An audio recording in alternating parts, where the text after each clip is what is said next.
Supreme Court in a 5-4 decision allowed a congressional map drawn by Alabama Republicans to remain in place after a lower court had ruled it had to be redrawn due to diluting the political power of black voters.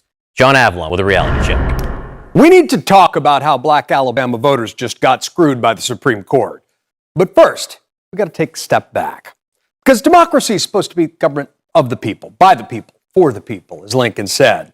But the rigged system of redistricting going on right now is designed to undercut just that.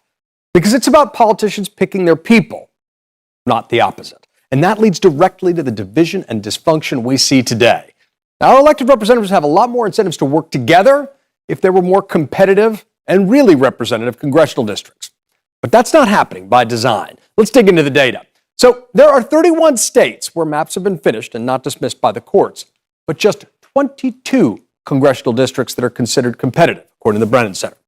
Now, 10 years ago, there were double that number, 44 at this point in the cycle. In 1992, there were 108 competitive districts. See a pattern? Now take a closer look at Texas, where State House Republicans drew lines to go from 12 competitive districts to just one. Yeah, they really don't want to deal with close elections. Republicans there drew up congressional maps that would secure a safe 6-seat GOP majority to just one Democratic district to accommodate the state's black voters. Now let's do some math. African Americans make up around 27% of the population in Alabama, but will have just 14% of the congressional seats. So this caused a challenge under the Voting Rights Act, which was unanimously supported by a 3-judge federal district court panel, who ordered the state legislature to redraw the maps ASAP. But the Supreme Court just stepped in and smacked down that lower court decision by a 5-4 vote, with Chief Justice Roberts voting with the liberals on the court. This is not a little surreal, because Roberts wrote an infamous opinion saying that federal courts couldn't weigh in on state gerrymanders. But it really stings because of the brutal history of black voter suppression in the South, done through legal means. So, for example, when Alabama's state constitution was rewritten in 1901, the chairman of the state convention said it was their goal to, quote, establish white supremacy in this state, at a time when African Americans made up 45% of Alabama's population. They instituted poll taxes, literacy tests, and took other steps to disenfranchise black voters. And within 2 years, the number of registered black voters there plummeted from more than 180,000 in 1900 to just 3,000 2 years later.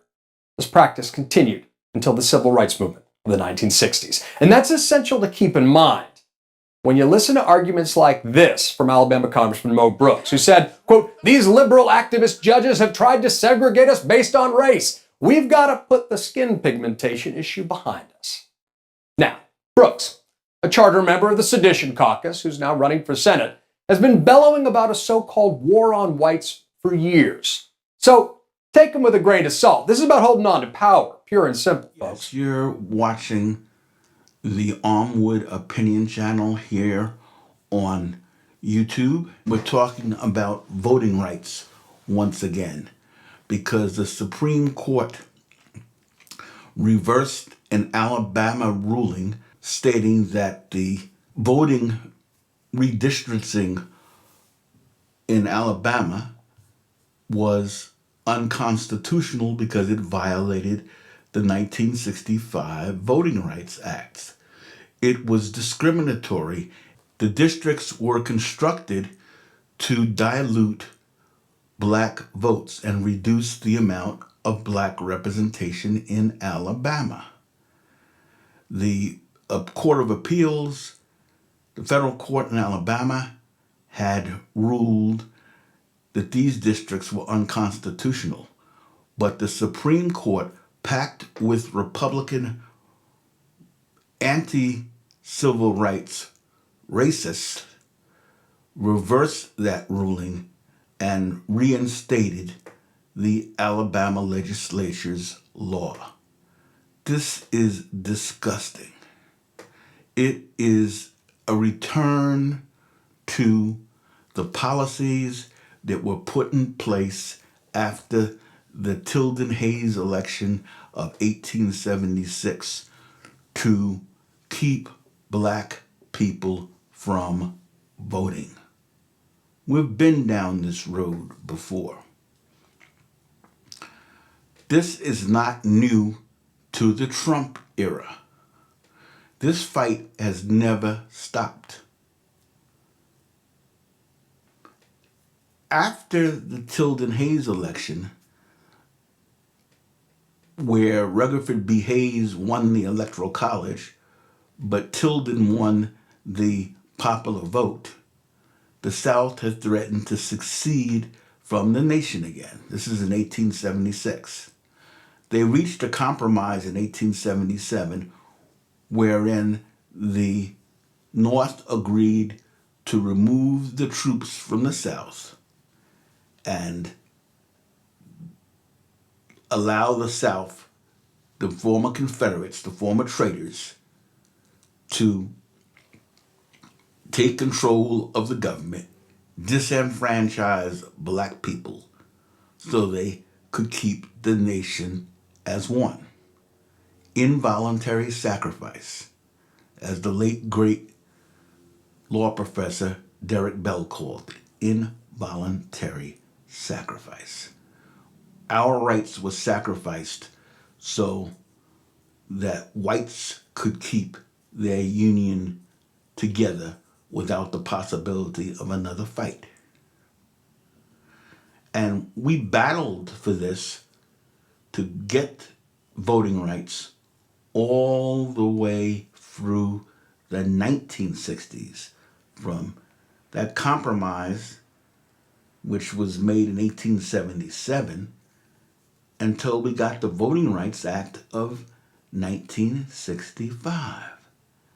And then judges like Alito and John Roberts, who's chief judge now, gutted the Voting Rights Act, claiming it wasn't necessary anymore and that Congress should come up with a new formula, knowing full well that the Republicans would not approve it. And as a result, just this year, there have been 40-some states which have proposed legislation to restrict voting, particularly in minority areas. We saw what Trump said to Georgia Attorney General Raffensperger about finding 11,000 some odd votes after the election, and particularly targeting Fulton County, the largest county in the state and the most black county in the state. You saw the restrictive voting laws that Republicans passed, and even Raffensperger supported, led by Governor Kemp, the racist governor of Georgia. And we see this in Alabama, but this has gone on across the nation. Why did the president help incite the riot that killed 5 people at the Capitol? It may be because 4 days earlier, he failed to get the state of Georgia to take away Joe Biden's victory. A week ago, Saturday, Georgia's top election official, Secretary of State Brad Raffensperger, spent an hour on the phone listening to the president lie and threaten. Mr. Trump spun tales of fraud and told Raffensperger he needed to find 11,780 votes, one more vote than Biden's winning margin in the state. Raffensperger is a lifelong Republican, voted for Mr. Trump, and contributed to his campaign. But facing the president's wrath, he would not choose loyalty over duty. I believe I said, well, Mr. President, the challenge that you have is that you have bad data. Our data shows that you did not win the race because we have the facts and the facts are on our side. The Trump campaign was suing Georgia officials, and Raffensperger felt the call was inappropriate, but the White House kept insisting. Okay, all right. So, Mr. President, everybody is on the line. It was about 3 in the afternoon, Saturday, January 2nd, when White House Chief of Staff Mark Meadows started the conference call introducing Mr. Trump's lawyers, an attorney for the state of Georgia, Ryan Germany, and Secretary of State Raffensperger. Did you know that the call was being recorded? No. So, Mr. President, I'll turn it over to you. Someone gave the recording to the Washington Post. Okay, thank you very much. Hello, Brad and Ryan and everybody. From the start, the president seemed delusional. And we won the House, but we won every single state house, and we won Congress. Mr. Trump repeated 30 times that he won the election. He said he could still win Georgia if Raffensperger would play along. So, look, all I want to do is this. I just want to find 11,780 votes. What was the president asking you to do? He was asking us to recalibrate or recalculate, I believe it was, somehow get a different answer. But I'm an engineer, and anyone that's good with numbers knows you can calculate all you want, but the numbers are the numbers. So what are we going to do here, folks? I only need 11,000 votes. Fellas, I need 11,000 votes. Give me a break. Georgia troopers arrested a member of the legislature, Park Cannon, after she kept knocking on a door outside the room where Governor Brian Kemp talked about signing the sweeping new election law. What's the problem? Please stop pulling on the handcuffs. She was protesting the law that says anyone asking for an absentee ballot must include their driver's license number instead of simply signing a form. Republicans say verifying identity will make voting more secure. When voting in person in the state of Georgia, you must have a photo ID. It only makes sense for the same standard to apply to absentee ballots as well. But opponents say it will discourage turnout by elderly, poor, and minority voters who tend not to have government IDs. The law also bans the use of ballot drop boxes outdoors or after business hours, cuts down on early voting in runoff elections, allows the state legislature to take over local election boards, and makes it a crime to provide food or water to people standing in line at the polls. It's anti-democratic. It's un-American. They're trying to make it harder for people to vote rather than making it easier. President Biden today called the Georgia law an atrocity. You can't provide water for people about to vote. Give me a break. And President Biden says tonight that the White House and Justice Department are looking at possible federal responses to the Georgia law. And we have got to, as Americans of goodwill, of Americans of decency, we have got to fight this fight. People fought this in the past. People died for this in the past. We have got to fight for it now. These people are not playing. They are trying to destroy our right to vote. Biden claimed that when he got elected, that he owed black people and that he would do things about it. The symbolism of Kamala Harris as the first vice president is nice, but to me it's not important. Even his proposal will put a black woman on the Supreme Court. Good idea, but it's not crucial. What's crucial is the fight for voting rights, which Biden has been absent from. He gave 2 speeches. Georgia officials were so annoyed, black political officials, that they didn't even show up when he came to Georgia because it was window dressing. This is Biden being Biden, who he's always been. Remember, he was the guy that proposed an amendment to stop school integration through busing. I remember when this happened. He was a vehement segregationist in support of stopping the only remedy for school segregation, busing. He hasn't changed.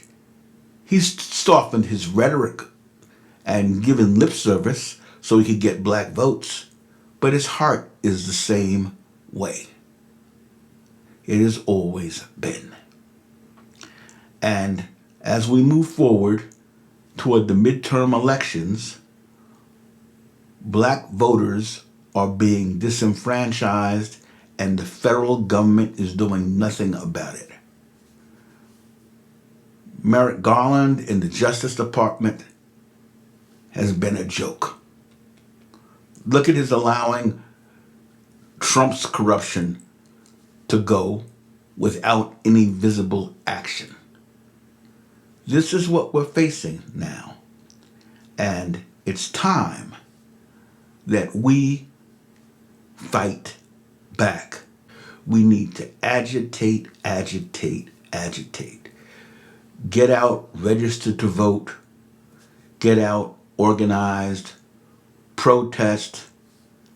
Demand that if Biden can't do it, we need to primary his sorry behind. I didn't support him in the first place, and he's been an opponent to black rights throughout his career. So we need to challenge him in the primaries for 2024. But immediately, we need to get ready for the midterms, and we need to organize and get out the vote. Alrighty, have a good day, and remember, resistance is not futile. We can and will win if we fight.